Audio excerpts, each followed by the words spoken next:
Hi, I'm Terry Thompson, author of the novel Daniel, Prophet at the King's Command. Daniel is to be released on March 30th, and you can pre-order it now at any of your favorite book distributors online. Each week here in just a short video, I offer some interesting aspects of the book just for your enjoyment and to let you know a little bit more about what the book is really like. The reason I'm wearing a sweatshirt today is because it is cold outside here in Arkansas. We have almost a foot of snow on the ground, which is very rare for this part of the country. But the whole nation this week is experiencing a tremendous winter storm, which is bringing some bad situations to a lot of people. But many houses, many families are lighting up the fireplace and spending time at home, maybe creating some romantic situations. And to add to that, this week started off with Valentine's Day. So I ask you this question.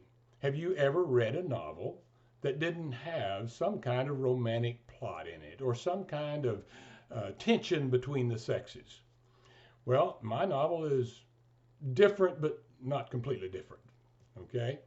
I do write into it some very plausible, based on history, based on the Bible, some very plausible scenarios where Daniel encounters some very compromising and tempting situations with women in his life. Now, Daniel was a very godly person, a very righteous person.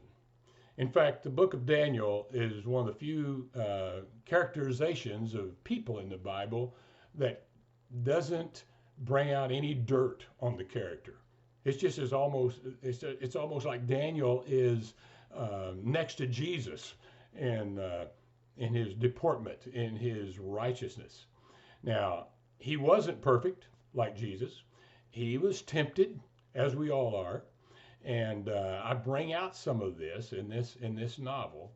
And I'll start out by saying that when Daniel was elevated to the second highest position in all of Babylonia as a former Jewish slave, he became the most eligible bachelor in all of Babylon.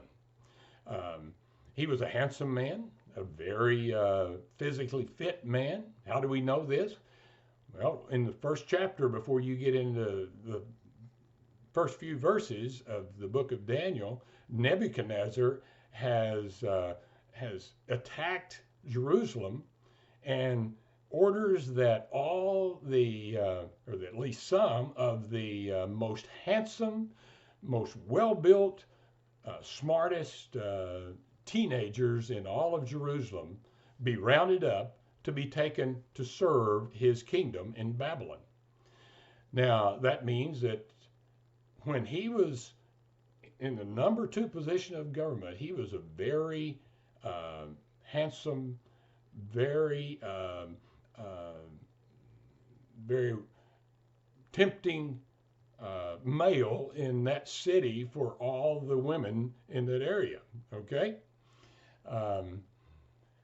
Then he had a queen in the same palace where he was serving, who was a beautiful young lady about his age. We know from secular history that Nebuchadnezzar's father was given the daughter of the Median king, king of Media, to be Nebuchadnezzar, his son's wife. So that's who was in the palace when Daniel was there. Now, Nebuchadnezzar was away from the palace, away from Babylon, much of the time, fighting the wars, conquering other nations, leaving only Daniel and his queen, his beautiful queen and handsome Daniel, in the palace. Now, you can just imagine that makes for some interesting fiction. And I stir up that fiction some in this book.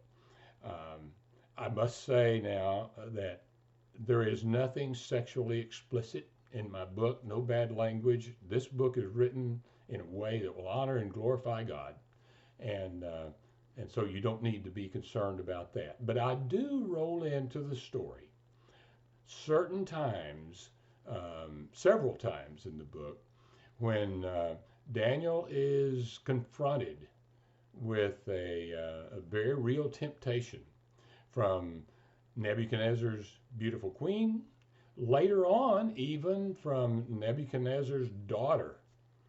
Um, there were there were pagan rituals throughout Babylon based upon the various gods of Babylon, and a goddess of fertility in Babylon uh, had the ritual before all weddings in that city where the bride would sacrifice her virginity as a temple prostitute before she got married. Can you imagine that? What terrible evil uh, took place in this place where Daniel was actually a government official? Um, what what some chaos that brought on, of course. But Daniel was even brought into that ritual at a place in the book. Now, where do I get all this? Well, mostly from secular history during Daniel's time of what Babylon was like.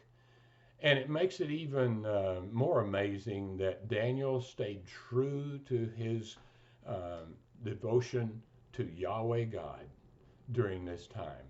But it makes for some interesting reading that I think you will really enjoy as you go through this book. That it isn't just a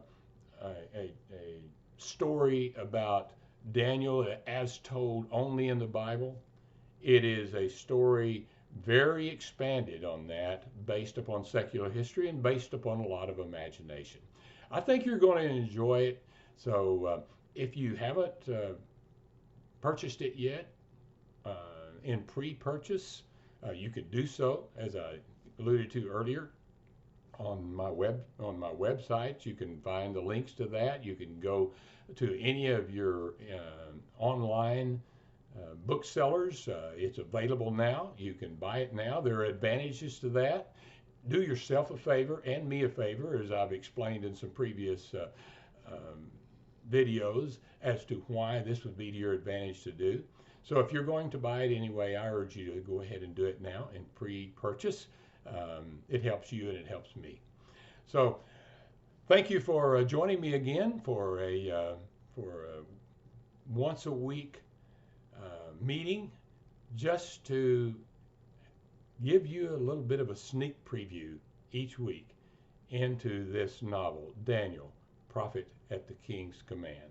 Go to my website, terrythompson.org.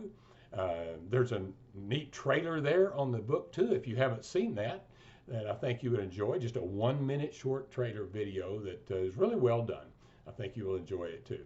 So until next week, God bless you. If you're in this storm, stay warm, be careful, drive carefully, and we will see you next week.